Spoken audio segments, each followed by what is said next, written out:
नमस्कार, मैं दुर्गेंद्र चौहान।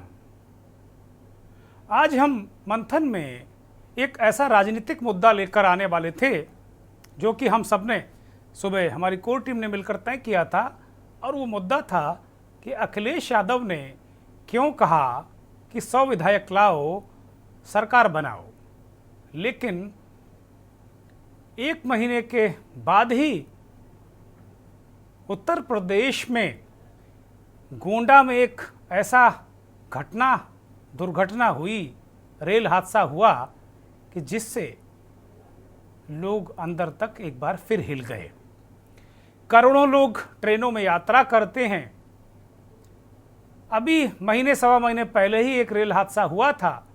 बहुत सारी बातें उसमें आई थी, जांच पड़ताल, बहुत सारी बातें की गई थी, बहुत सारी बातें बनाई भी गई थी, लेकिन नतीजा कुछ निकलता नज़र नहीं आया। बहुत सारी चीज़ें वहीं की वहीं रह गईं। असम में भी इससे पहले एक हादसा हुआ था, उसमें भी कहा गया था कि आतंकी साजिश है, एनआईए है। पूरा मामला एक तरीके से जहां का तहां ही पड़ा हुआ है। उत्तर प्रदेश के गोंडा में ये बड़ा रेल हादसा हुआ है, जहां 10 जो ट्रेन है चंडीगढ़ से होते हुए, गोरखपुर से होते हुए चंडीगढ़ असम जा रही डिब्रूगढ़ एक्सप्रेस के 10-12 डिब्बे पटरी से उतर गए। इस हादसे में कम से कम 4 यात्रियों की मौत की खबर है, दर्जनों लोग घायल हैं। आसपास के जिलों में भी घायल यात्रियों के इलाज के लिए व्यवस्था की गई है। रेलवे के अधिकारी, तमाम उत्तर प्रदेश सरकार के डिप्टी सीएम ब्रजेश पाठक, तमाम लोग के जाने की वहाँ खबर है, और डिब्बे में फंसे यात्रियों को निकालने का काम लगभग अंतिम दौर में है। और लगातार जो चीज़ें हैं वो अपने आप में बहुत विचित्र हुई हैं, क्योंकि ये लगभग 2:30 बजे के आसपास उत्तर प्रदेश के गोंडा के झलाही स्टेशन के पास पहुंचकर ये ट्रेन दुर्घटनाग्रस्त हुई। ट्रेन हादसे के बाद लोगों की मदद के लिए रेलवे और स्थानीय प्रशासन ने हेल्पलाइन भी जारी की है। पूर्वोत्तर रेलवे के लखनऊ मंडल ने भी हेल्पलाइन जारी की। बहुत सारे काम किए गए, लेकिन जो ट्रेन हादसे इस देश में क्यों नहीं रुक रहे हैं, क्यों नहीं रुक रहे हैं, सबसे बड़ा सवाल है ये। पिछली दफ़ा भी हम इस बात को हमने उठाया था, जब एक सवा महीने पहले एक ट्रेन दुर्घटना हुई थी। ये हादसे क्यों नहीं रुक रहे हैं, जिम्मेदारी कैसे तय होगी, कि इसके मूल में क्या है। तो कुल मिलाकर ये जो सफ़र है ये सुखद नहीं है, ये मौत का सफ़र बन गया है। इसी पर मंथन में आज चर्चा।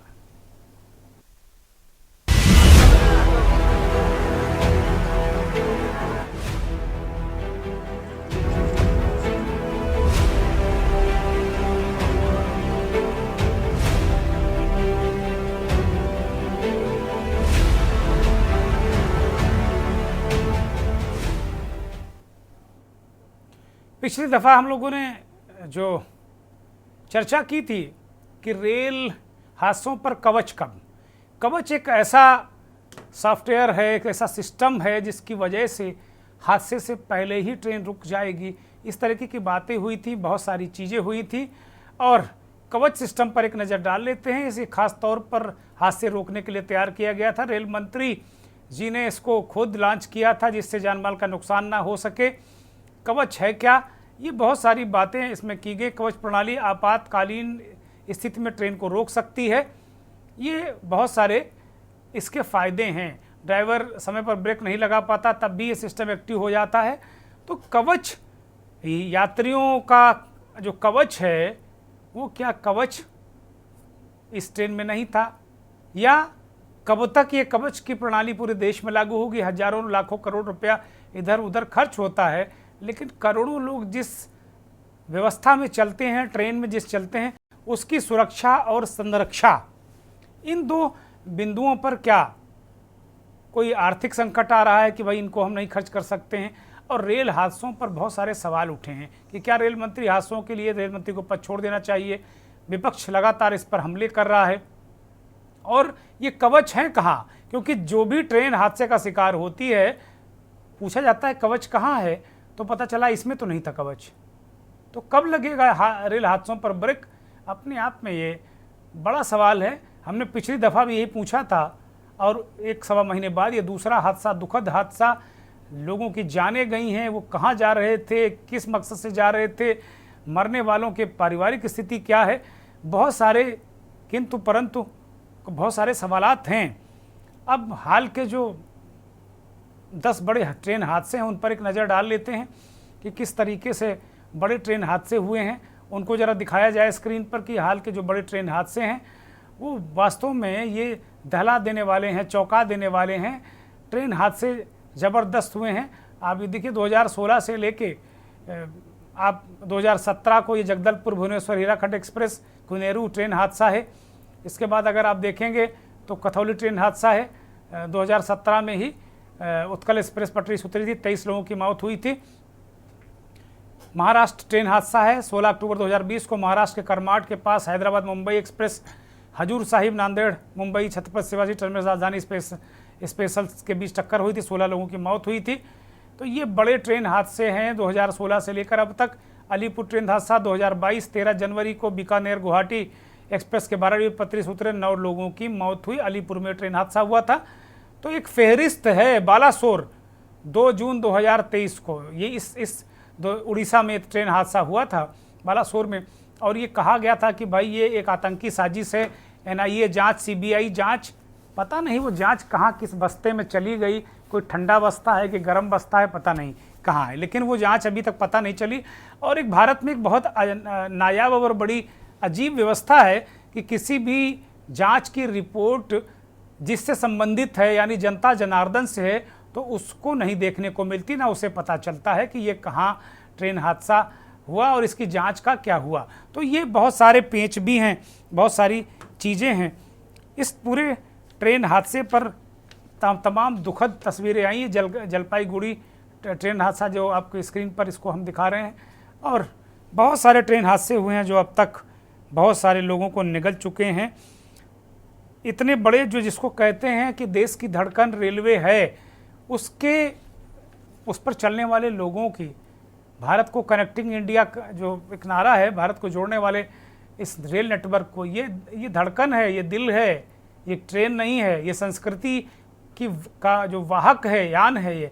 तो इस रेल पर इस तरीके की जो लापरवाही है, और जो सबसे बड़ी बात है, पिछली बार जब उड़ीसा का हादसा हुआ था बालासोर का, और उसके बाद अभी जो हाल में एक हादसा हुआ, तो उस वक्त भी 1 महीने पहले तो हम लोगों ने इस बात को कहा था कि भाई अब ये बताओ कि दिक्कत क्या है, समस्या कहाँ है। तो पता चला कि रेलवे कर्मचारियों के नेता शिवपाल मिश्र ने इस बात की जानकारी दी थी कि तकरीबन 2.25 लाख टेक्निकल पद खाली पड़े हैं। इस वजह से जो लोको पायलट हैं उनको 3-3, 4-4 दिन तक आराम नहीं मिलता है, और नॉन टेक्निकल भी बहुत सारे पद खाली हुए हैं। और आउटसोर्सिंग एक बहुत बड़ी समस्या रेलवे में बनती जा रही है, उसकी वजह से भी हादसे, उसका कारण वो आउटसोर्सिंग भी है। इस पूरी जो ये रेल हादसा हुआ गोंडा में, इसको लेकर वहाँ की DM नेहा शर्मा ने क्या कहा, क्या जानकारी दी, उसको ज़रा सुनिए। रेलवे एक्सीडेंट है, डीरेलमेंट हुआ है, और इसमें 8 कोचेस जो हैं वो डिरेल हो गए हैं, और अभी तक 4 लोगों की कैजुअलिटी की सूचना है। बाकी सभी को रेस्क्यू किया जा चुका है। हम लोग सारी एम्बुलेंसेज यहाँ पे उपलब्ध हो गई हैं, और स्थानीय लोगों ने भी बहुत सहयोग किया है। कौन सी ट्रेन थी और कहाँ से? डिब्रूगढ़ एक्सप्रेस है ये, जिलाई मोतीगंज LC 248 के पास। इसमें जो घायल हुए हैं वो उनको उपचार के लिए निकाला जा चुका है।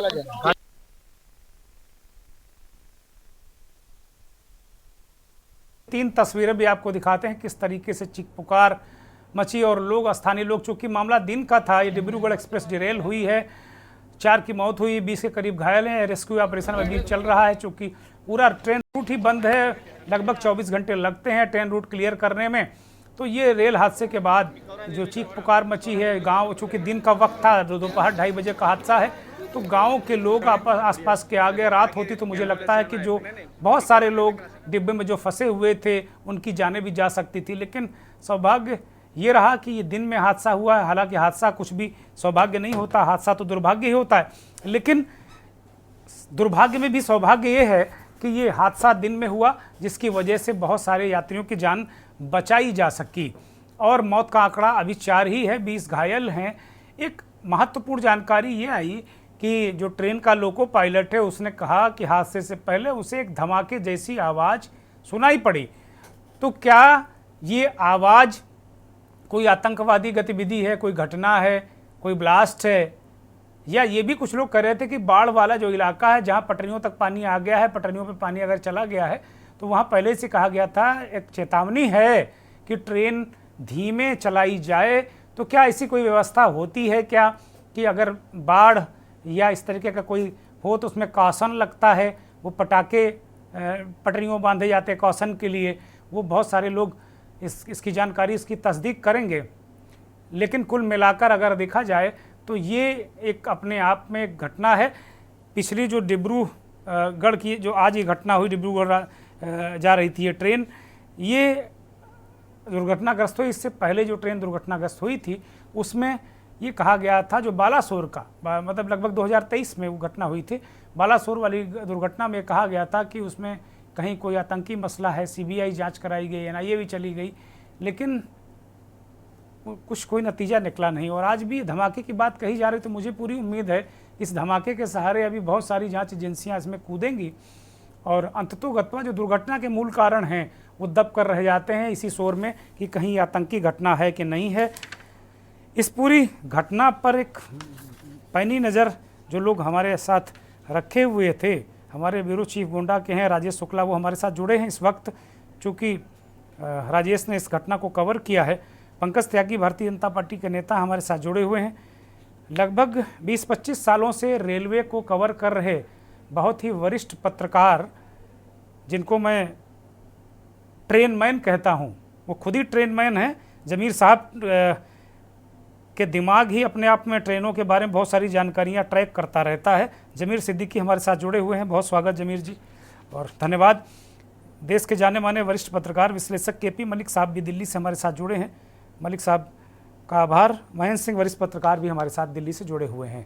चूँकि बहुत ही दुखद हादसा है और फिर एक बार इस तरीके की घटना हुई है। पिछली दफ़ा जब हम लोगों ने 1-1.25 महीने पर जो ट्रेन हादसा हुआ था उस पर ये चर्चा की थी और तब मलिक साहब भी थे, उन्होंने कहा था कि भाई ये सब लीपापोती करके ये कोई जिम्मेदारी लेता नहीं है, नैतिकता पहले जैसी रही नहीं। पहले हम राजेश शुक्ला के पास चलते हैं, अपडेट लेते हैं कि ताज़ा अपडेट, चूँकि राजेश शुक्ला वही मौके पर हैं जहाँ ये गोंडा में ट्रेन हादसा हुआ है। राजेश शुक्ला, राजेश जी, मौके से क्या आप बताना चाहेंगे हमारे दर्शकों को? क्या रेस्क्यू ऑपरेशन अभी भी चल रहा है? मृतकों और घायलों की संख्या क्या यथावत है, 4 ही है या कुछ और लोग फंसे हुए हैं? कब तक के रेस्क्यू ऑपरेशन पूरा हो जाएगा? और क्या कोई महत्वपूर्ण और जानकारी आप देना चाहेंगे? हादसे की कोई प्रारंभिक तौर पर कोई वजह सामने आ रही क्या, राजेश जी? जी, आपको बता दूं कि प्रारंभिक की अगर बात की जाए तो प्रारंभिक तौर की घटना की वजह यह है कि जो रेलवे ट्रैक था डाउन, मतलब जो लखनऊ से यानी लखनऊ से गोरखपुर जो ट्रैक जाता है डाउन ट्रेन, उस पर ट्रेन जा रही थी, तो ट्रेन की पटरियों के जस्ट किनारे ही इतने दलदल जमीन थी। क्या रेलवे के जो ट्रैक मैन के जो कर्मचारी, रेलवे सुरक्षा के जो अधिकारी हैं, क्या उनको नहीं पता था कि बाढ़ का महीना चल रहा है और रेलवे ट्रैक के बगल में ही पानी भरा है? उसी की वजह से ट्रेन की घटना। और अगर धमाके की बात की जाए तो 12 से 14 डिब्बे इंजर्ड हुए हैं, जिसमें से 1 जनरल डिब्बा और 5 एसी के डिब्बे हैं। अब अगर मृतकों की बात की जाए तो मृतकों के मामले में यह है कि प्रशासन कह रहा है 2 मृत्यु हुई है, लेकिन आम पब्लिक कह रही है कि 4 मृत्यु हुई। और घायलों की बात की जाए तो घायल सैकड़ों संख्या में, और प्रशासन, जिला प्रशासन तो मौके पर क्या 3 बजे घटना है 5 बजे पहुंचता है और सिर्फ लीपापोती करता है। उसके बाद रेलवे के जो अधिकारी हैं, एसडीआरएफ, एनडीआरएफ के रेलवे की जीएम राजेश, डीएम ने, वहां के डीएम नेहा शर्मा हैं, उनकी अभी हमने उनका बयान सुनाया, वो कह रही हैं कि 4 लोग मरे हैं। उसकी तस्दीक की है नेहा शर्मा ने? नेहा शर्मा ने अपने ऑफिशियल बाइट में कहा, लेकिन जो रेलवे प्रशासन है वो कह रहा है कि सिर्फ 2 लोगों की मौत हुई। सौम्या माथुर जो रेलवे की जीएम है, उन्होंने कहा कि सिर्फ 2 मौत हुई। तो ये 2 और 4 मौतों का आखिर क्या रेलवे आखिर इसके पीछे क्या छिपा रहा है? अगर छिपाने की बात की जाए तो प्रशासन अभी भी जो रेस्क्यू टीम है, जो लाइनें डिस्टर्ब हुई, जो 25 से 40 ट्रेनें अभी बंद हैं, जो रेलवे ट्रैक पे आनी जानी थी जो ट्रेनें, उन यात्रियों को डाइवर्ट किया गया। लेकिन इन रेलवे ट्रैकों की मरम्मत और जो रेलवे का डिब्बा जो पानी में कीचड़ में गिरा हुआ है, क्या उस रेल के डिब्बे के उस हिस्से में तरफ, जिस तरफ डब्बा गिरा हुआ है, क्या उस तरफ कोई आदमी नहीं दबा सकता है? दबा हो सकता है, क्योंकि वो इतना गहरा गड्ढा है, इतना कीचड़ है कि उसमें प्रशासन का कोई अधिकारी उधर जाकर के नहीं देखा है, सिर्फ खाना पूर्ति के नाम पर वहां पे घूमागामी कर रहे हैं। राजेश, एसडीआरएफ की टीम में जैसा बताया गया है, लगातार हम लोगों के पास प्रश्नोट पे प्रश्नोट आ गए रेलवे के, एडमिनिस्ट्रेशन के, उत्तर प्रदेश सरकार के, कि भाई बहुत तेज़ी से लोग दौड़ पड़े हैं। आसपास के ज़िलों के जो अस्पताल हैं उनको अलर्ट कर दिया गया है। डिप्टी सीएम साहब जो स्वास्थ्य मंत्री वो भी पहुंच गए हैं। क्या खबर है, डिप्टी सीएम वहां पहुंचे हैं अभी कि नहीं पहुंचे हैं? और जो एसडीआरएफ की टीमें थी, क्या वहां वो सुचारू रूप से काम कर रही हैं? अभी कितना काम हो गया है राहत बचाव का? क्या पूरी तरीके से जो राहत बचाव टीमें हैं वो मुतमईन हैं कि अभी तक कोई व्यक्ति वहां फंसा नहीं है? राजेश जी, आपको बता दें कि जो एसडीआरएफ और एनडीआरएफ की और जो रेलवे की बचाव की जो टीम है वो तो पहुंच गई है अपने काम, उसने अपने सिस्टम को शुरू कर दिया है रेलवे ट्रैक को सही करने का, डिब्बा उठाने का। लेकिन जो हेल्पलाइन नंबर की बात की जाए तो घटना 3 बजे की और मैं मौके पे मौजूद था, लेकिन रेलवे के हेल्पलाइन नंबर की जो व्यवस्था के जो अधिकारी लगाए गए थे उन पे अव्यवस्था खुद फैली हुई थी, क्योंकि ये 5 बजे तक के कोई रेलवे लाइन की व्यवस्था नहीं कर पाए, क्योंकि इनका मौसम बारिश का मौसम। अरे भाई, जब बारिश का मौसम है तो व्यवस्था करिए ना, क्योंकि घटना बड़ी है। अगर देखा जाए तो इतनी बड़ी घटना है, लेकिन प्रशासन, रेलवे विभाग इसमें बिल्कुल पूर्णतः लापरवाही, क्योंकि वहां पे कोई भी यात्रियों से बात की जाए तो यात्री को व्यवस्था जिला प्रशासन ने किया, जिला प्रशासन ने अपने साधनों की व्यवस्था करके लोगों को पहुंचाया, लेकिन और जो घायल लोग थे एम्बुलेंस, लेकिन रेलवे इसमें कोई भी काम नहीं कर रहा है, खाना पूर्ति कर रहा है। राजेश, प्रारंभिक तौर पर आप क्या मानते हैं? जैसे अभी एक बात मीडिया में आई कि एक धमाका हुआ, लोको पायलट जो है वो कह रहा कि धमाका हुआ। क्या धमाके का कोई वहाँ पर आपने पटरियों पर जाकर देखा होगा? क्या कोई आपको बारूद जैसी कोई चीज़, कोई स्मेल, कोई इस तरीके की चीज़ नज़र आ रही हो जो इस बात की पुष्टि करे? या पुलिस और प्रशासन ने कोई सैंपल लिया हो, कोई स्वान दल आया हो, कोई जांच टीम आई हो, कोई फोरेंसिक टीम आई हो कि भाई अगर कोई धमाके की बात कर रहा है तो क्या कोई साजिश, आतंकी घटना, इस तरह की कोई बात है क्या वहाँ मौके पर दिख रही है? ये तो एक जांच का विषय है, लेकिन मौके पर स्थानीय लोग जिनका बगल में घर था उन लोगों से बात की गई तो उन्होंने बताया कि रेलवे की जो जमीन, जो रेलवे ट्रैक जा रहा था उसकी जमीन दलदल थी। तो जब गाड़ी, हमें स्थानीय लोगों का कहना है कि रेलवे की जो ट्रेन थी, मतलब जो चंडीगढ़ डिब्रूगढ़ की ट्रेन थी, वो ज्यादा स्पीड में जा रही थी और एकाएक ट्रेन का इंजन ब्लास्ट करके कीचड़ में बैठा और पीछे के जो डिब्बे थे, जनरल डिब्बे और 6 एसी के डिब्बे, यथास्थिति टोटल की 12 डिब्बे डिस्टर्ब हो गए और डिब्बे पे डिब्बे चढ़ गए और रेलवे का इंजन जो था नीचे उतरी जमीन पटरी से। अब ड्राइवर का कोई बयान नहीं कि ड्राइवर तो कह रहा ब्लास्ट, लेकिन जब ट्रेन का इंजन गिरेगा तो पीछे का डब्बा जब लड़ेगा तो ब्लास्ट जरूर होगा। ठीक बात है राजेश, मतलब कुल मिलाकर अगर प्रारंभिक तौर पर देखें तो एक पत्रकार के तौर पर, एक रिपोर्टर के तौर पर ये देख पा रहे हैं आप कि जो पटरियों की मरम्मत ना होना, दलदल होना, उसकी वजह से पटरी टूटी, इंजन गिरा और इतना बड़ा हादसा हो गया। राजेश जी जी जी, यही आप कहना चाह रहे हैं? और दूसरी चीज ये कि जो जिला प्रशासन ने तो वहां पे समुचित व्यवस्था की, लेकिन जो रेलवे का प्रशासन है, रेलवे के जो अधिकारी है, जो जीएम है, डीआरएम है, यहाँ तक के मौके पर जो केंद्रीय मंत्री राजा भैया की वजह से पहुंचे, उन्होंने बताया कि यथास्थिति तत्काल राहत कार्य की व्यवस्था की, लेकिन जो रेलवे के कर्मचारी हैं वो सिर्फ हाथों में हाथ डाल के बैठे। यहाँ तक कि अभी 7 बजे तक के वहाँ कोई लाइट की व्यवस्था नहीं हुई थी और जो लोग जिनका सामान था वो सामान लेने में परेशान थे और वहां पर राहत कार्य का तो काम खत्म है। जो लोग घायल निकाल लिया गया था, जो मृत्यु के को अस्पताल भेज दिया गया था, लेकिन जो डिब्बे सड़क, जो लाइन के किनारे कीचड़ में पड़े हैं, क्या उसके नीचे और कोई दबा नहीं हो सकता है? क्योंकि जब ट्रेन का दुर्घटना होती तो लोग जल्दबाजी में ट्रेन की खिड़कियों से, इमरजेंसी खिड़कियों से कूदते हैं, तो ट्रेन जिस दिशा में धीरे विपरीत दिशा में, उस तरफ जरूर कोई दबाव हो सकता है। ठीक है राजेश साहब, आप बने रहिए। मैं जमीर सिद्दीकी की तरफ रुख करूंगा। जमीर साहब, इस तरह के हादसे लगातार हो रहे हैं। भी 1 सवा महीने पहले भी हादसा हुआ था, जैसी बात अभी राजेश शुक्ला कह रहे हैं। आप लंबे समय से 20-25 सालों से रेलवे की रिपोर्टिंग करते रहे हैं, तमाम आपने हादसे भी कवर किए हैं इस तरीके के, और अंदर क्या व्यवस्था चल रही है, रेलवे किस गति को प्राप्त हो गया है, ये आपसे बेहतर कम ही लोग जानते होंगे। जमीर साहब। जमीर से ऐसा है कि अगर रेलवे दुर्घटनाओं की बात करें हम, तो सबसे ज्यादा एक दूसरे पे लांछन लगाना, कोई भी घटना हो जाए, आपने पुखाया में घटना देखा, वहां भी कहा गया आतंकी घटना हो गई, बालासोर में जो घटना हुई उसके लिए भी कहा गया कि आतंकी घटना हो गई। अब ये एक जो तीसरी जो घटना हुई उसके लिए भी कहा जा रहा है कि आप धमाका हुआ। धमाका जरूर हुआ, इसको भी मानते हैं कि धमाका हुआ, लेकिन धमाका किस लिए हुआ? सबसे बड़ी बात यह है कि हमें ये लगता है कि यहाँ जो मेंटेनेंस की कमी थी उसकी वजह से ये धमाका हुआ। कहीं ना कहीं ट्रैक में कमी थी जिस वजह से ये धमाका हुआ है, क्योंकि अभी तक जो हमने जो रेलवे रिपोर्टिंग की है उसमें यही समझ में आता है कि मेंटेनेंस की बहुत बड़ी कमी है। जो ट्रैक का मेंटेनेंस नहीं हो पा रहा है उसकी वजह से ये घटनाएं हो रही हैं। मानवीय चूक तो है ही है, उसके अलावा जो ट्रैक मेंटेनेंस है उसको अगर ये नहीं देखेंगे, अब सवाल ये है कि कितना भी कवच ये बना लें, लेकिन अगर ट्रैक में कहीं गड़बड़ी है तो वो पहले से थोड़ी इंगित कर देगा, उसको हादसा होना ही होना है। इसको बचाने के लिए हम तो ये जानते हैं कि अगर एक दूसरे पर लांछन लगाने के बजाय ये देखा जाए कि हमारी कमी कहाँ है, अगर उसको ठीक किया जाए तो इसको ठीक किया जा सकता है। जी दुर्गेन जी। जमीर साहब, आपने एक तरफ इंगित किया कि ट्रैक मेंटेनेंस नहीं हो रहा, इसकी क्या वजह है?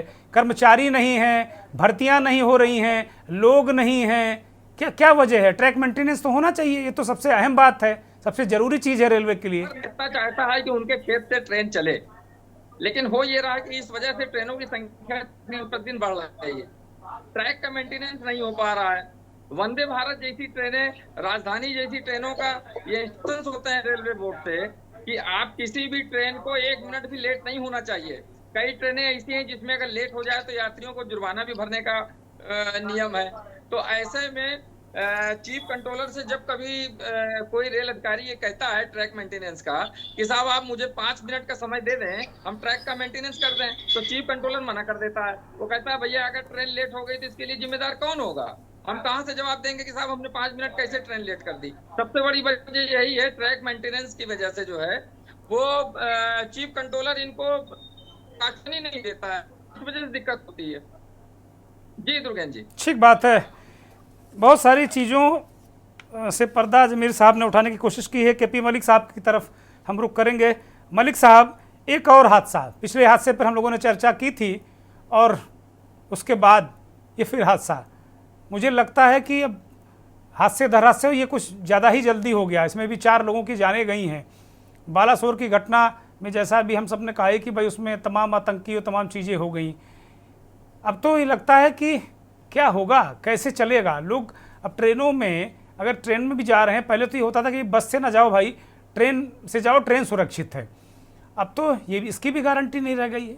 मलिक साहब। दुर्गेन जी, बहुत अच्छा चल रहा है, ये मुझे नहीं लगता आपके अलावा किसी को तकलीफ है। और एक थोड़ा सा हमें आपसे शिकायत भी है कि बताइए, तमाम मीडिया पे चल रहा है, जो केशव प्रसाद मौर्य हैं उनको उन्होंने ट्वीट कर दिया है, राष्ट्रीय समस्या है, उस पर तमाम मीडिया जो बड़े बड़े चैनल हैं, बड़े बड़े अखबार हैं, छाप रहे हैं, और आपके रेलवे लेके बैठ गए। गोंडा में एक छोटा सा एक्सीडेंट हो गया, कोई 2 लोग कह रहे हैं, कोई 4 लोग कह रहे हैं, 5 लोग मर गए होंगे, इससे ज़्यादा तो नहीं मरे हैं। अभी अश्वनी वैष्णव जी आएंगे, इस डब्बे से उस पर उछल कूद करेंगे, वीडियो बना के डाल देंगे, और वो साथ में जेब में डाल के खिलौना लाएंगे जिसको कवच बताते हैं, और फिर टीवी चैनलों पर वो चलेगा कि देखिए अश्वनी जी पहुंच गए। अभी अश्वनी जी पहुंचे नहीं है वहाँ। दूसरी बात यह है कि राष्ट्रीय समस्या आज की डेट में क्या चल रही है पिछले 3 दिन से, जो तमाम चैनलों पे चल रही है, तमाम डिस्कशन चल रहे हैं। अब आपके यहाँ से फोन आया, हमने सोचा कि आप चर्चा करेंगे कि भाई योगी जी को हटाया जाए, केशव मौर्य जी को गृह मंत्री बनाया जाए, क्योंकि मुझे नहीं लगता मुख्यमंत्री तो बन नहीं पाएंगे वो, क्योंकि बाबा ने कह दिया है कि हम अगर मुझे हटाओगे तो मैं रायता फैला दूंगा। और रायता कैसे फैलाएंगे वो? ये जो मजा ले रहे हैं अखिलेश जी, ये 100 विधायक लाओ मानसून ऑफर उन्होंने दे दिया है जी। तो ये केशव प्रसाद मौर्य को मानसून ऑफर अखिलेश ने नहीं दिया, ये बाबा को दिया है जी। बाबा जी आइए, आप कहाँ चक्कर में पड़े हुए, आइए आप 100 ले आइए खाली, और बाकी हम बैठे हैं। तो असली राष्ट्रीय समस्या वो है। अब ये जो आप फालतू की समस्याएं ले आते हैं, इसका कोई बहुत मतलब नहीं है। आपने कहा कि कवच की बात हुई थी, इसकी बातें बहुत सारी हुई थी, बातें तो 2 करोड़ रोजगार की भी हुई थी, बातें तो 15 लाख की भी हुई थी, बातें तो शिक्षा संस्थान की भी हुई थी, बातें तो हॉस्पिटलों की भी हुई थी, बातें तो विकास की भी हुई, बातें तो बहुत हुई थी, बाकी तो किसानों की दुगनी आमदनी करने की भी हुई थी। तो बातें हैं, बातों का क्या, ये तो बातें होती रहती हैं, और बड़े बड़े शहरों में छोटे मोटे हादसे होते रहते हैं। तो मुझे लगता है कि आपको चर्चा राष्ट्रीय मुद्दों पे करनी चाहिए, एक बात। दूसरी बात यह है कि आपको याद होगा जो पिछली चर्चा में हम आपके यहाँ आए थे, आप हाथरस की चर्चा ले आए थे और वहाँ प्रधानमंत्री जी हाउस में बोल रहे हैं और सब चर्चाएं वर्चाएं रोक के सब वहाँ प्रधानमंत्री जी का भाषण चल रहा था और एकाएक आप हाथरस घुसा लाए उसमें है। हाथरस की घटना 12:30 बजे हुई और 5 बजे प्रधानमंत्री जी का भाषण सब दिखा रहे थे। तो ये आपका चैनल ठीक नहीं दिखा रहा है, इसीलिए आपकी टीआरपी मुझे नहीं लगता कि बहुत अच्छी होगी, हालांकि मुझे नहीं पता है। अब मैं आपको थोड़ा रेलवे के बारे में ज्ञान देना चाहता हूं जितना मुझे है। जी कृपया जरूर। देखिए, अगर हम रेलवे का इतिहास देखते हैं तो रेलवे बहुत बड़ा नेटवर्क है भारत का, और रेलवे के तमाम अपने कारखाने हैं, तमाम अपनी फैक्ट्रियाज हैं जहां पर रेलवे कोच बनते हैं, इंजन बनते हैं। इस महान सरकार ने पिछले 10 सालों में ये किया है कि रेलवे पे विश्वास इनका नहीं है, इसलिए कुछ प्राइवेट निजी संस्थान को, निजी कंपनियों को रेल बनाने के और इंजन बनाने के ठेके दिए गए। हैदराबाद की एक बहुत बड़ी कंपनी है, उसको कहा गया है कि वो रेलवे कोच बनाएगी और इंजन बनाएगी। अब रेलवे के कोच बनाने के लिए खर्चा ज्यादा होता है और डब्बे ज्यादा बनते हैं और पैसे कम मिलते हैं जी। इंजन में ज्यादा पैसे मिलते हैं, कॉस्ट कम मिलती है, और जो सहयोगी फैक्ट्रियां हैं रेलवे की उनको कहा है कि आप इनको सपोर्ट करिए, निजी कंपनी को, हैदराबाद वाली को। तो उस कंपनी ने क्या किया कि 2,500 डब्बे 2,500 इंजन बना के गवर्नमेंट के हवाले कर दिए हैं। जैसे आपको याद होगा, आपके उत्तर प्रदेश में वो एम्बुलेंस लाके खड़ी कर दी थी हॉस्पिटल में कि ये हॉस्पिटल में अपना एम्बुलेंस खड़ी कर लीजिए, आप जानिए, आपका काम, हमारा पेमेंट कर दीजिए जी। तो उस कंपनी ने 2,500 इंजन बना के मंत्रालय को दे दिया और अपना पेमेंट ले लिया है, बोला जब डब्बे बनेंगे हम देख लेंगे जी। अब आप बताइए, आपके डब्बे हैं नहीं, 2,500 इंजन खड़े हुए हैं, नई ट्रेनें आ नहीं रही हैं, आप पुरानी ट्रेनों को पोत पात के उनको नए नाम दे के आप उनको चलाए जा रहे हैं। कब तक वो ट्रेनें चलेंगी? पिछले 10 सालों में कितनी भीड़ बढ़ी है, कितने लोग बढ़े हैं, कितना दबाव रेलवे के ऊपर बढ़ा है। आप भर्ती रेलवे में कर नहीं रहे, पर्चे आपके लीक हो जाते हैं हर चीज में, तो कैसे आप करेंगे? आप दिखाने के लिए कह देते हैं कि वो कर्ण, जो महाभारत के कर्ण ने दिया था कवच कुंडल, कि ट्रेन दूर से देख के ही रुक जाएगी, उसको एक भी ट्रेन आप रुकी हो तो बताइए। तो ये क्या लोगों को बेवकूफ बना रहे?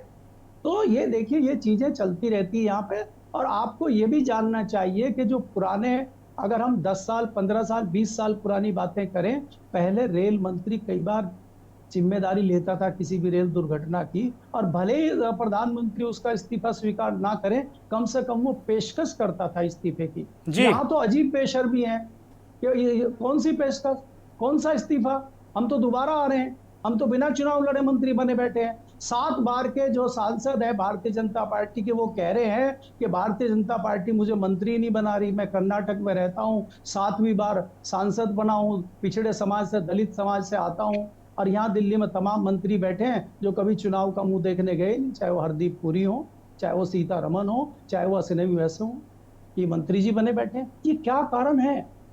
क्यों आपको इतना इनके ऊपर ये है कि 2-2 मंत्रालय, 3-3 मंत्रालय आपने इनको दिए हैं? ऐसा क्या जादू कर दे रहेंगे? तो ये बात सोचने वाली है। आप याद करिए, जिस कांग्रेस को आप गाली देते हैं, हम कोई कांग्रेस के समर्थक यहाँ नहीं बैठे, उसमें ही आपको याद होगा कि पवन बंसल से जरा सी चूक हो गई थी। इतना मीडिया ने दबाव बना दिया था, हम आपने दबाव बना दिया था कि पवन बंसल को तत्काल इस्तीफा देना पड़ा था। ये तो सबसे ताजा घटना है। और उससे पहले तमाम लोगों ने इस्तीफे दिए हैं रेल मंत्री से। तो ये मुझे लगता है कि ये देश का दुर्भाग्य है, और नेताओं की चमड़ी बहुत मोटी हो गई है।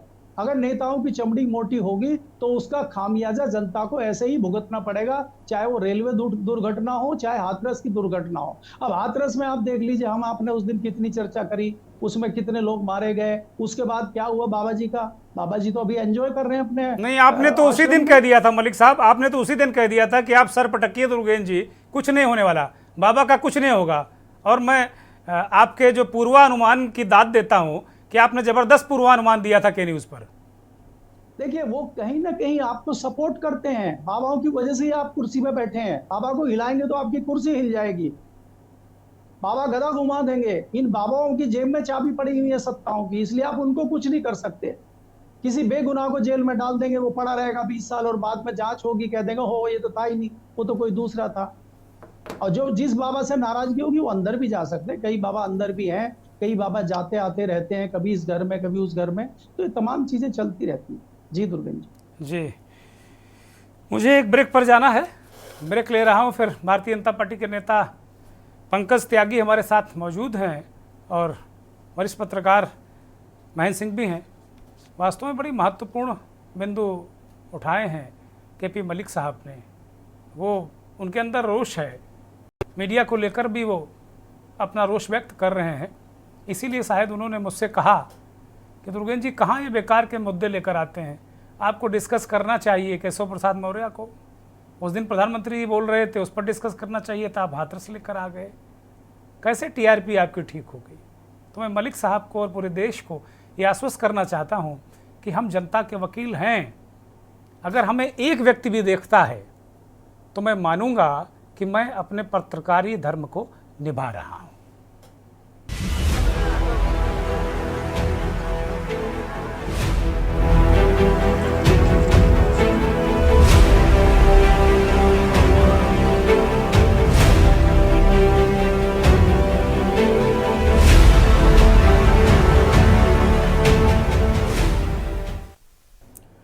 रेल हादसों पर कवच कब, और ये जो सफ़र है सुखद सफ़र, ये मौत का सफ़र बन जाता है कब जब कोई व्यक्ति बाकायदे चंदन टीका दही चीनी खा के निकलता है घर से किसी सफ़र पे, तो घर के लोग इस बात की उम्मीद करते हैं कि पूरे जो अपने गंतव्य को सही सलामत पहुंच जाएगा। लेकिन कहीं ट्रेन हादसा होता है और एक खबर इस तरह की आती है कि भाई हादसा हो गया, बहुत सारे लोग मारे गए, अपने परिजन लोग गंवा देते हैं। पंकज त्यागी, कैसे रुकेगा ट्रेन हादसा? बहुत सारी चीज़ें अभी केपी मलिक साहब ने बताई। उससे पहले हमारे सहयोगी ने बताया कि वहाँ तो ट्रैक में दलदल था, जैसे ही इंजन उस पर गया धड़ाक से घुस गया अंदर। इसका मतलब ट्रैक मेंटेनेंस बहुत पुअर था, इस वजह से ये हादसा हुआ है। अब उसमें वितंडावाद बनाइए कि वो आतंकवादी घटना है, हिजबुल मुजाहिदीन घुस गया, कुछ भी हो भी सकता है, जाँच होनी चाहिए। लेकिन प्रारंभिक तौर पर प्रथम दृष्टया चीज़ें देखने को मिल रही हैं। भर्तियाँ है नहीं, सब कुछ आउटसोर्सिंग है। टेक्निकल 2.25 करोड़ केवल लोको पायलट के पद खाली हैं। 4-4 दिन 5-5 दिन लगातार लोग ट्रेनें चला रहे हैं, तब उनको छुट्टी मिल रही। 4 दिन जो पिछला हादसा हुआ था उसका पायलट जिनकी डेथ हुई थी उनको चौथे दिन भी भेज दिया गया था। कैसे चल रहा है, कैसे आगे चलेगा, मुझे तो कुछ सूझ नहीं पड़ रहा है। अगर आपको कुछ लग रहा हो तो बताइए मेरे दर्शकों को। पंकज त्यागी। चौहान साहब, सबसे पहले तो मैं एक बात कहना चाहूंगा, मलिक साहब मेरे से उम्र में ज्यादा होंगे, लेकिन मैं नहीं जानता कि मलिक साहब को जर्नलिस्ट किसने बना दिया। जो व्यक्ति एक मौत को या 4 मौत को एक छोटी दुर्घटना बोल रहा हो, दुर्घटना, अरे वो कुपित हैं, तंज कस रहे हैं। कहाँ आप जा रहे हैं भाई त्यागी साहब? वो कुपित हैं, वो तंज कस रहे हैं मीडिया पर। पहले सुनिए, आप जब बात हो रही है तो मैं सुन रहा था। बोलिए। चाहे एक दुर्घटना हो, एक जने की दुर्घटना हो या 100 की, बराबर होती है। दूसरी बात, वो आपके चैनल को बोल रहे हैं कि आप ये मुद्दे नहीं लाते, ये मुद्दे नहीं लाते। ये आपका चैनल जाने की कौन सा मुद्दा लाना है, कौन सा नहीं। अरे छोड़ दीजिए, वो पत्रकार हमारे उनके बीच की बात है, हम तय कर लेंगे। वो पत्रकार है, हम पत्रकार, हम तय कर लेंगे। आप अपनी सरकार की जिम्मेदारी तय करो, चैनल की जिम्मेदारी हम और मलिक साहब तय कर लेंगे। ये मेरी बात को सुन, कितनी बड़ी ना समझी है मलिक साहब की कि एक दुर्घटना को, 100 दुर्घटनाओं को, 20 दुर्घटनाओं को। मलिक साहब, दुर्घटना होती है, चाहे एक हो चाहे 100। दूसरी बात, अश्विनी जी के बारे में जो आपने कहा, मंत्री जी के बारे में, क्या आप पर्सनली उनसे मिले? क्या आप पर्सनली उन्हें जानते हैं? उस जैसा आदमी हो नहीं सकता। जब आपको याद होगा, जब वो एक्सीडेंट हुआ था, वो आदमी 3 दिन रेलवे लाइन पे खड़ा रहा था, और जब आखिरी आदमी को चढ़ा दिया था तब जाके हटा। उसकी आंखों में आंसू थे। आप ये सोचते हैं, झंडी भी दिखाई थी उन्होंने, झंडी भी दिखाई थी आखिरी में, आखिरी ट्रेन को झंडी भी दिखा के आए थे आखिरी में, ऐसे करके। सुनिए। आप ये सोचते हैं मलिक साहब कि जो नेता बन गया उसके कोई जज्बात नहीं है, उसमें कुछ नहीं है, तो ये आपकी सोच गलत है। मैं इस बात से आपके विरोध में हूं और दूसरी बात कि इतना बड़ा इस देश हमारा इतना बड़ा है और ट्रेनों का इतना बड़ा जाल है कि जिसमें कार्य चल रहा है, धीरे धीरे सब कार्य होंगे, निपटेंगे। पहले से लेके आज तक आप बताइए कि कितना अंतर आ गया है। आज कैसी कैसी ट्रेनें चल रही हैं, सोच के देखिए कभी। क्या आप एक मंत्रालय चला सकते हैं? आप नहीं चला सकते। जिस आदमी को यहां तक ये समझ नहीं कि एक दुर्घटना, 4 दुर्घटना ये तो छोटी छोटी हैं, उसमें आप हाथ रस के लिए आए, यार ये कोई कहने का तरीका होता है? आपको मतलब शर्म आनी चाहिए। आप बड़े बुजुर्ग आदमी हैं। अरे भाई, मुझे काहे की शर्म बता रहे हैं आप? अरे आप यहाँ प्रवक्ता बैठ कर प्रवक्ता बन के बैठे भारतीय जनता पार्टी के। अरे आप ये बताइए क्या जिम्मेदार? पंकज त्यागी, जो मुद्दा है उसके बजाय आप किसी को शर्म याद दिला रहे हैं, किसी कुछ दिला रहे हैं, गलत बात। आप अपनी बात रखिए कि भाई ट्रेनें कैसे सुधरेंगी। आप आरती उतारिए रेल मंत्री की, केपी मलिक नहीं उतारेंगे, आप उतारिए आरती उनकी। आप आरती उतारिए, दिन रात ऐसे ऐसे करिए, ओम जय अष्टमी वैष्णो देवा, ऐसे ऐसे करिए। आप अष्टमी वैष्णो की रोज आरती ऐसे ऐसे उतारिए, आपकी पार्टी उतारे। बहुत अच्छे आदमी पैदा हो गए अश्विनी वैष्णव जी, उनके अलावा कोई पैदा नहीं। और आप मनीष साहब को बता रहे हैं कि वो उनको पत्रकार किसने बना दिया। वो सवाल उल्टा पूछ लेंगे आपको, नेता किसने बना दिया। ये कौन सी बात हुई भाई? पार्टी के कुछ है नहीं, टीका लगा के बैठ गए हैं यहाँ पे। रेलवे के टेक्निकल आप जानते हैं? अरे तुम्हारी औकात क्या है? बंद करिए इनकी आवाज बंद करिए। पंकज त्यागी को बंद करिए, इनकी आवाज बंद करिए, टीका लगाने की आवाज बंद करिए। इनको शब्दों का ज्ञान नहीं है, पता नहीं कहा। जरूरत नहीं है टीका लगाने की। आप क्या यहाँ पर रेलवे का बताइए? आप यहाँ रेलवे बताइए, भाषण देने आए हैं क्या? रैली चल रही है क्या भारतीय जनता पार्टी की? आरती उतारो थाली लेकर अश्विनी वैष्णव की। ठीक है, ठीक है। मैं महेंद्र सिंह की तरफ रुख करता हूं। महेंद्र सिंह, बड़ी दिक्कत है भाई। सवाल पूछ लो तो पता चला पत्रकार का पे क्रेडेंशियल पे सवाल उठा देते हैं कि आपको पत्रकार किसने बना दिया।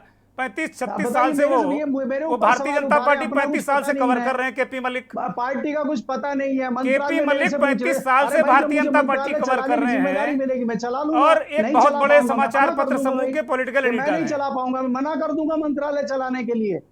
अश्विनी वैष्णव चला रहे हैं क्या मंत्रालय? छोड़िए, कोई बात नहीं। महेंद्र सिंह बताइए भाई, ये तो बड़ी मुश्किल है, कैसे चलेगा? ये बड़ी मुश्किल है। और ये भी देखिए, जब रणवीर मलिक साहब कह रहे हैं और वो तंज कस रहे हैं, वो व्यथा अपनी बता रहे हैं, वो व्यंग, जो व्यक्ति ये भी नहीं समझ सकता, उसका कॉमन सेंस इतना ही है कि वो ये नहीं समझ सकता कि मलिक साहब कह क्या रहे हैं। आप ये सोचिए, आज के समय में ना व्यंग करना भी अपराध है।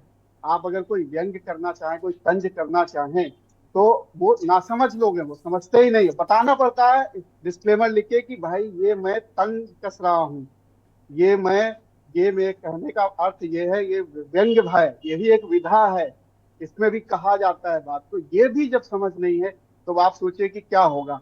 तो सीधे मुद्दे की बात ये है कि जो एक्सीडेंट्स हो रहे हैं, अभी 1 महीना हुआ, 17 जून को हुआ था बंगाल में एक्सीडेंट। हम लोग डिस्कशन कर रहे थे और इसमें रेलवे मैन एसोसिएशन के मिश्रा जी थे, शिवगोपाल जी बड़ी, बिल्कुल, हाँ। और वो बड़े गंभीर आदमी हैं, बड़े उम्रदराज, बड़े नेता हैं। वो बता रहे थे कि इतनी स्थिति खराब है कि जो लोको पायलट्स हैं उनको 4-4 दिन तक नाइट शिफ्ट दी जा रही है लगातार। और वो जो अनिल जी, अगर नाम मैं याद सही कर पा रहा हूँ, लोको पायलट थे, उनकी डेथ हुई थी, उनके बारे में कह रहे थे, 4 दिन से लगातार ड्यूटी कर रहे थे जी। हाँ, तो ये आप सोचिए। और कह रहे थे कि सेफ्टी के जो टेक्निकल सेफ्टी का जो स्टाफ है, जो एम्प्लॉयमेंट है, जो नौकरी में होने चाहिए कर्मचारी, उनमें शायद वो 2 लाख या 2.5 लाख लोगों की कमी बता रहे थे कि इतनी रिक्रूटमेंट होनी बाकी है, इतनी कमी है। यानी कि जो रेलवे है वो मैन पावर से जूझ रहा है। इसमें जितनी भर्ती होनी चाहिए उतनी भर्ती नहीं हो रही है, बहुत शॉर्टेज है, काम ज्यादा है, लोग कम है। रेलवे का एक्सपेंशन भी हो रहा है, नई ट्रेनें भी आ रही हैं, लेकिन लोको पायलट की जो कमी है, टेक्निकल स्टाफ की जो कमी है, जो सेफ्टी में के लोग हैं जो उनमें जो कमी है वो एक बड़ी वजह वो बता रहे थे। और ये सरकार के जवाब हैं, अगर आप सरकार के लोकसभा में दिए हुए जवाब आप देखें तो वहां पर भी है कि मैन पावर की कमी है जी। रेलवे के, बाकायदे वो बताया गया है। तो एक तो रेलवे की मैन पावर की कमी, अब ये एक ऐसी चीज है सेफ्टी से जुड़ी हुई, ये रेगुलर चेकअप्स की जरूरत पड़ती, इसमें रेलवे ट्रैक की रेगुलर चेकिंग हो, जो लोको पायलट है उसको प्रॉपर रेस्ट मिले, ये भी एक बहुत बड़ा इशू है, वो प्रॉपर रेस्ट नहीं मिल रही है। इसके अलावा जो सुविधाएं हैं, जैसे कि जब अभी हाल ही में राहुल गांधी के साथ जो लोको पायलट्स ने और तमाम लोगों ने जो बात की, उस पर वो कह रहे थे कि हमारे लिए सुविधाएं नहीं, जो इंजन का जो केबिन है वो केबिन में एसी होना चाहिए, वो एसी नहीं है, और तमाम और चीजें, महेंद्र जी वो कह रहे हैं कि 57 डिग्री तक उनका टेम्परेचर केबिन का हो जाता है और वॉशरूम तक नहीं है, वो पेशाब को बोतल में या पॉलिथीन में करके फेंकते हैं। ये दशा है रेलवे की, ये दशा है। तो वो बहुत सारे जेन्युइन मुद्दे जो उठा रहे थे वो लोग, वो सारे मुद्दे तो है ही, और इसी बीच में इतने स्ट्रेस में उनको नौकरी करनी पड़ रही है। वो तमाम, वो टेक्निकल हो नॉन टेक्निकल हो, तमाम ये जो मैन पावर की शॉर्टेज है ये बड़ी समस्या है, ये बहुत बड़ी समस्या है। क्योंकि जहां पर मशीनें जहां पर काम नहीं कर पाती, जैसे अब ट्रैक चेक करना है, वो प्रॉपर एक इंसान ही ट्रैक चेक करता है। रेलवे में वो तरीका है, वो पैदल चलता है, वो तमाम वो चीजें जो उसको जो भी नाम देते हो वो उस तरीके से चेक किए जाते हैं ट्रैक। ऐसे ही सिग्नलिंग की एक जो व्यवस्था है वहां पर भी प्रॉपर मैन पावर होना चाहिए। तो वो शॉर्टेज है, इसमें कहीं कोई दो राय नहीं। रेलवे के लोग खुद बता रहे हैं, रेलवे के कर्मचारी, रेलवे के नेता, वो सारी चीजों को सरकार से बार बार कहते रहते हैं। तो वो बड़ी दिक्कतें हैं जिसकी वजह से ट्रेन दुर्घटनाएं लगातार हो रही हैं। और रही बात कवच की, कवच महंगा सिस्टम जरूर है, तमाम जगहों पर लगाने की शुरुआत हुई भी है, सैंक्शन भी हुए, लेकिन अभी कोई अपडेट नहीं है कि कितने हजार किलोमीटर पे ये लगाया जा चुका है। ये आरडीएसओ ने इसको पूरा प्रॉपर टेस्टिंग कर लिया है, वो पास हो चुका है, उसको लगाने के बजट में भी व्यवस्था की गई है तमाम जगहों पर, लेकिन वो किस रूट में अभी तक कितना लग चुका है और उस रूट महेंद्र जमीर साहब एक बात कह रहे हैं, बड़ी महत्वपूर्ण बात कह रहे हैं। जमीर साहब 25 सालों से रेलवे को कवर करते हैं, वो कह रहे हैं कि भाई जब पटरी बैठ जाएगी तो कवच क्या करेगा। तो सबसे बड़ी बात, तो अगर पटरी घुस गई अंदर, बिल्कुल जहां इंजन गया नीचे पर वहां दलदल है, बारिश की वजह से, जल भराव की वजह से, और पटरी घुस गई तो क्या तब भी मतलब कवच काम करेगा। मुझे इसकी बहुत ज्यादा तकनीकी जानकारी नहीं है, लेकिन मेरा सवाल है काम करेगा, क्योंकि वो हर एक किलोमीटर, हर एक मतलब पूरी पटरी पे सेंसर्स होते हैं, चीजें होती हैं, वो इसीलिए वो एडवांस बहुत सारी चीजों की जानकारी देता रहता है। वो आगे कोई गाड़ी है, मौसम खराब है, चीजें खराब है, ट्रैक खराब है, ट्रैक में क्रैक्स हैं, वो सारी चीजों की वो जानकारी पहले मिलती रहती है। तो कवच सिस्टम, इसीलिए वो 50 लाख पर किलोमीटर की इसकी कॉस्ट है, इंडिया में बना है इसके, नहीं तो बाहर से अगर लाते तो 2 करोड़ की कॉस्ट है पर किलोमीटर। महंगा सिस्टम है, लेकिन उस महंगे सिस्टम को भी लगाने के लिए बजट में व्यवस्था की गई है, बाकायदे सैंक्शन किया गया है वो बजट। लेकिन अभी वो किस रूट में लग रहा है, कौन से रूट में, ये शायद सरकार अभी हम आप सबके लोगों के बीच में उसकी कहीं कोई रिपोर्टिंग नहीं है कि वो कहाँ लगाया गया, कितने रूट में लगाया गया, जबकि वो ये कहा गया है कि जो सबसे अच्छे रूट हैं, पहले जो बेस्ट रूट हैं वहां पे लगाना है उनको।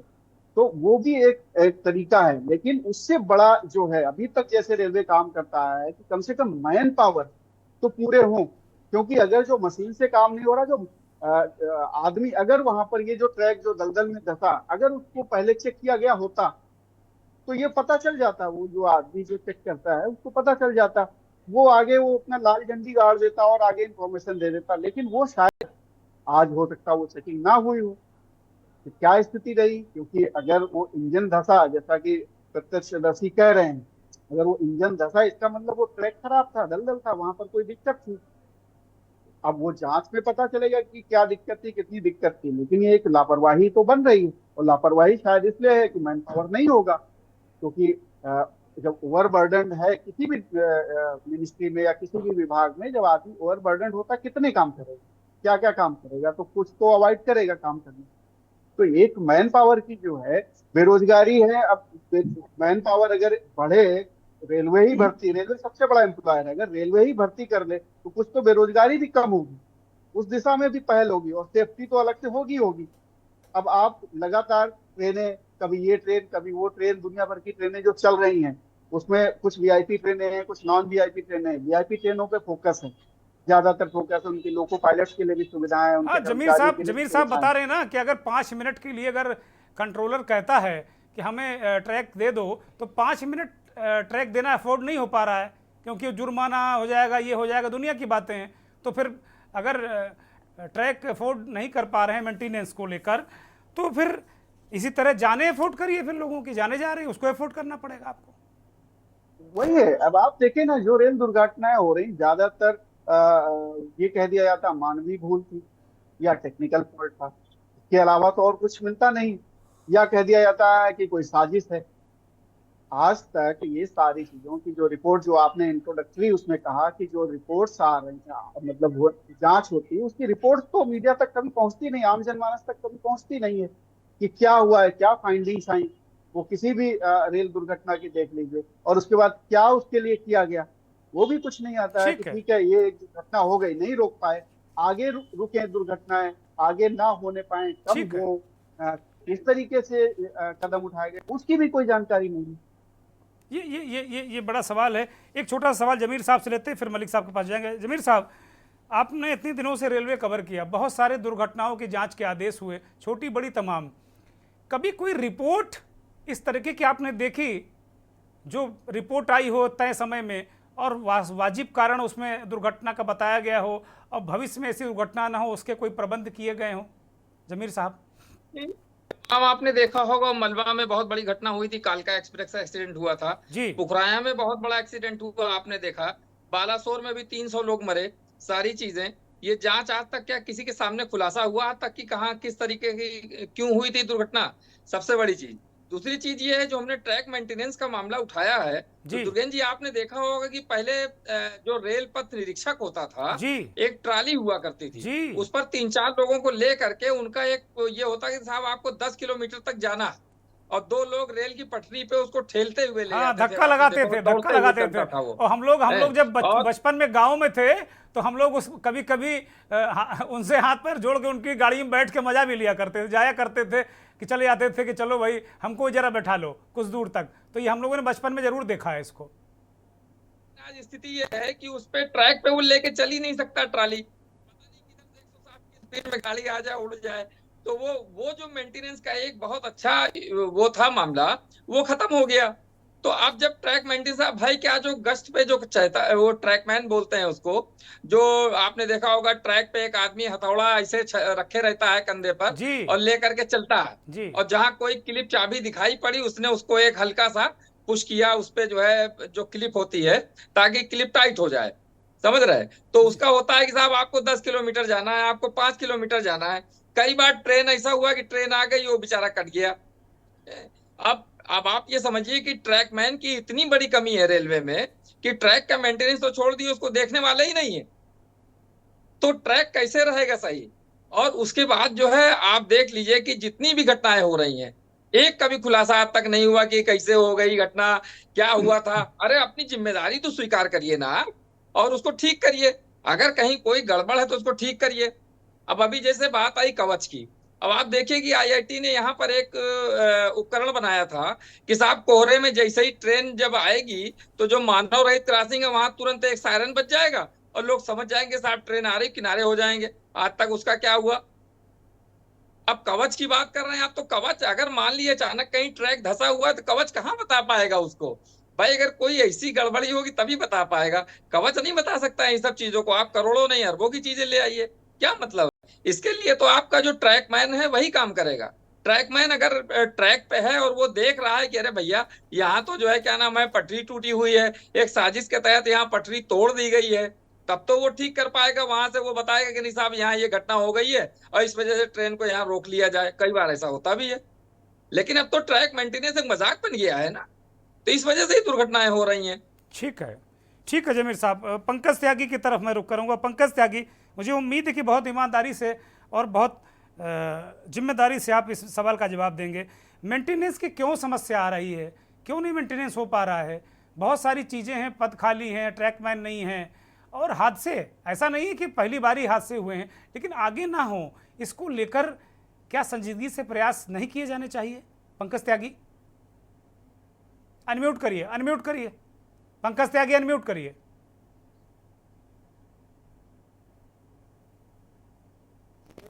बहुत बड़ा विषय है वाकई में, जिसके बारे में सोचना चाहिए। मैं इसमें दो राय बिल्कुल मेरी ये है कि इसको सोचना चाहिए, और जहां अगर हमारी कोई कमी है तो उसको पूर्ण करना चाहिए, उसको खत्म करना चाहिए, उसे भर देना चाहिए। लेकिन हमारा देश इतना बड़ा देश है, और रेलवे जो है वो सबसे बड़ा ट्रैक है पूरे हिंदुस्तान में, हर जगह है। तो ये नहीं है कि सरकार नहीं देख रही है या नहीं कर रही, सरकार कर रही है, लेकिन उसमें टाइम लगता है। देखिए, जैसे कि आपके मलिक साहब ने कहा कि एक आदमी की दुर्घटना हो गई, वो ये तो एक छोटी सी दुर्घटना है। अरे भैया, एक में भी जान होती है, 100 में भी जान होती है। अरे सब आप कैसे, अब आप नहीं मुद्दे नहीं की बात सुनिए, करो। मलिक साहब ने क्या कहा सुनिए। भाई, अब आपको हम नहीं समझा पाए। पंकज त्यागी, मैं आपसे इसीलिए इत्तेफाक नहीं रखता हूं। आप मूल बताओ कि आपकी सरकार क्या कर रही है, क्या करेगी, इस देश को आश्वस्त करो। अभी मलिक साहब बता देंगे कि उन्होंने क्या कहा था और आपने क्या समझा है। आप बोलिए। मलिक साहब ने तो मेरे टीके तक को बुरा कहा है। क्या बोलेंगे आप इस बात पे? माफी मंगवाइए इनसे कि हर एक के बस की है टीका लगाना, इन्हें पता है मैं कौन हूं। तो ये है कि जहां कमियां हैं, और अश्वनी जी जैसे मिनिस्टर रेलवे के होने, ये बहुत सौभाग्य की बात है देश के लिए, जो आदमी हमेशा खड़ा रहता है, हमेशा लाइन पे रहता है, लेकिन दुर्घटना हो जाती है, इसमें कोई दो राय नहीं है। और मैं इस बात से दुखी भी होता हूं कि दुर्घटना क्यों हुई। मैं ये नहीं कि एक आदमी की गई या 100 की गई, नहीं, दुर्घटना गलत है, और जिनके साथ दुर्घटना घटी है उनको पूरी तरीके से उनके साथ रहना, खड़ा होना चाहिए। आपकी बात पूरे देश की, आपकी बात पूरे, ठीक है त्यागी जी, है इसमें कोई दो राय नहीं, लेकिन इसको रोकने के क्या उपाय हैं ये सोचना चाहिए ना। जमीर साहब, जो है नहीं हो सकता ना भाई। जमीर साहब, मेरा पहले सुनिए पूरी बात। सबसे पहले तो हमें उनके साथ खड़ा होना चाहिए जिनके साथ दुर्घटना घटी। फिर मैं ये कहता हूं कि जहां भी इसमें कमी आई है, दुर्घटना, सबसे पहले तो ये पता करना चाहिए कि दुर्घटना क्यों घटी, और जो उसमें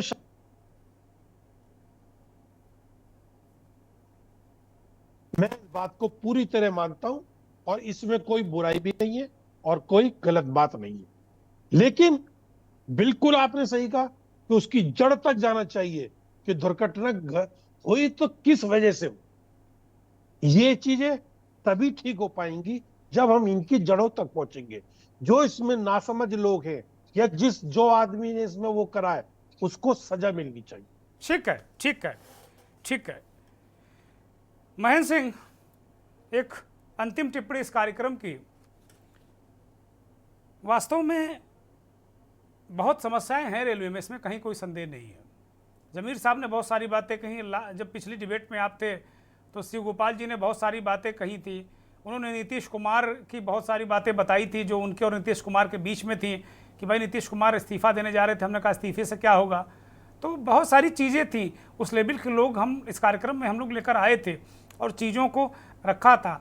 वो राय भी देते हैं, लेकिन क्या उस तरीके जो पुराने रेल मंत्री थे वो किसी भी दल के रहे हों, क्या अब जो एक्सपर्ट हैं या जो यूनियन के लोग हैं या जो वास्तव में चीज़ों को समझते हैं, क्या उनकी राय मशविरा क्या हो रहा है, क्या उनकी बात सुनी जा रही है क्या? महेंद्र सिंह, राय मशविरा तो जरूर कर रहे होंगे, लेकिन बात जो आखिरी में आपने बोला, क्या सुनी जा रही है, क्या तब सुनी नहीं जा रही है। राय मशविरा जरूर कर रहे होंगे, यूनियन के लोग कह रहे होंगे, तमाम एसोसिएशन है वहाँ लोग कह रहे होंगे कि इस तरीके से चीजें करिए। जैसे आउटसोर्सिंग का एक मसला है जो सुनील कुमार जी कह रहे थे, आउटसोर्सिंग बहुत बड़ा मसला है। सारा ज्यादातर सरकारों की अप्रोच ये हो गई है कि परमानेंट एम्प्लॉयमेंट देने के बजाय चीजें ठेके पर चलाई है। वहां से दिक्कतें शुरू हो गई हैं। आप रेलवे में खाने की बात भी ले लीजिए, खाने का भी ठेका तमाम दूसरे एजेंसियों को दिया जाता था और उसकी लगातार लोग कंप्लेन करते हैं। मैं खुद चलता हूँ ट्रेन में तो मुझे भी उसे ही देखना पड़ता है कि खाने की क्वालिटी नहीं बची उस तरीके से। ऐसे ही तमाम चीजों में क्वालिटी में डिग्रेडेशन आ गया है। ऐसे ही सेफ्टी के मेजर्स को ले लीजिए, ऐसे ही और तमाम रिपोर्ट्स होंगी रेलवे के पास, जो रेलवे सेफ्टी के जो बड़े बड़े अधिकारी वो भी कह रहे होंगे, लेकिन सुनवाई या उस पर अमल, मुझे लग रहा है कि यहाँ पर दिक्कत है। क्योंकि सरकार को जो टेक्निकल अधिकारी हैं, जो जिनके ऊपर ये जिम्मेदारी होती होगी, वो जरूर डिमांड्स रख रहे होंगे कि हमें मैन पावर चाहिए, हमें सेफ्टी इक्विपमेंट चाहिए, हमें पुराने जो ट्रैक हो गए उनमें बदलाव चाहिए और तमाम सब चीजें होंगी वो जो रख रहे होंगे, लेकिन उनकी कोई सुनवाई हो नहीं रही होगी। मुझे तो यही लगता है, क्योंकि बड़ी कैजुअली चीजें चल रही हैं और कोई इस तरीके से कोई, आप देखें ना, कोई ऐसा बयान भी, बड़ा सेंसिबल बयान भी नहीं आता है। एक दुर्घटना हो जाती है, हाँ जांच होगी, सारी चीजें होंगी, उसके बाद एक्टिविटी सब शांत हो जाती है, ऐसा कुछ नहीं रहता। फिर दोबारा एक्सीडेंट हो जाएगा, अभी फिर वैष्णो जी की तमाम बाइक्स आ जाएंगे, तमाम चीजें आ जाएंगे, वो वहां पहुंच भी जाएंगे, मौजूद भी हो जाएंगे, वो सारी चीजें होंगी। अब कंचनजंगा एक्सप्रेस में क्या कार्रवाई हुई, क्या कुछ नहीं पता क्या कार्रवाई हुई, अभी जांच चल रही होगी। तो यही होता है, ये नियति है इस तरीके से। मुझे लगता है कि मंत्रालय से ज्यादा इन लोगों की ड्यूटियां, जैसे हम लोग एक बार शिक्षकों की का डिस्कस कर रहे थे ना, कि पढ़ाने से ज्यादा वो तमाम अन्य ड्यूटियां जो लग जाती हैं, उसी तरीके से मुझे लगता है कि इन मंत्रियों की ड्यूटियां चुनाव लड़वाने जिताने में ज़्यादा लग जाती हैं, इसलिए अपने मंत्रालय पर उतना ध्यान नहीं दे पाते। बहुत शुक्रिया आप सभी का, सभी मेहमानों का बहुत धन्यवाद। महेंद्र सिंह, केपी मलिक साहब, जमीर सिद्दीकी साहब और पंकज त्यागी, आपका भी धन्यवाद, बहुत आभार उन दर्शकों का। वास्तव में मैं ये नहीं कहता कि ये मंत्रालयों में ध्यान नहीं देते होंगे, लेकिन जिस तरीके से जुटकर, रेल बहुत बड़ा मंत्रालय है और रेल मंत्री के पास भी 3-4 मंत्रालय हैं। अरे रेल मंत्रालय में ही कम से कम 3 मंत्री होते हैं, राज्य मंत्री कम से कम 2 और भी, और इतना बड़ा मंत्रालय है कि उसमें करने के लिए एक मंत्री के लिए, जो कैबिनेट मंत्री, उसके लिए पूरा काम है। उसके बाद भी अगर एक्स्ट्रा मंत्रालय, एक्स्ट्रा जिम्मेदारी है, उसके ऊपर चुनाव, तो मुझे लगता है कि मंत्रियों की स्थिति प्राइमरी शिक्षकों जैसी हो गई है कि पढ़ाने के सिवा वो सारा काम करेंगे, जनगणना भी करेंगे, मतगणना भी करेंगे। लेकिन दुखद बात यह है कि रेल एक ऐसा मसला है जो भारत के दिल की आवाज़ है और आदमी मानता है कि हम ट्रेन से जा रहे हैं तो सुरक्षित हैं, लेकिन ये सफ़र सुरक्षित नहीं साबित हो रहा है। मेरी गुजारिश है कि भाई जो कवच है उसको लगाइए, लाखों करोड़ रुपया आप खर्च करते हैं, इसमें भी खर्च करिए। बहुत शुक्रिया, नमस्कार।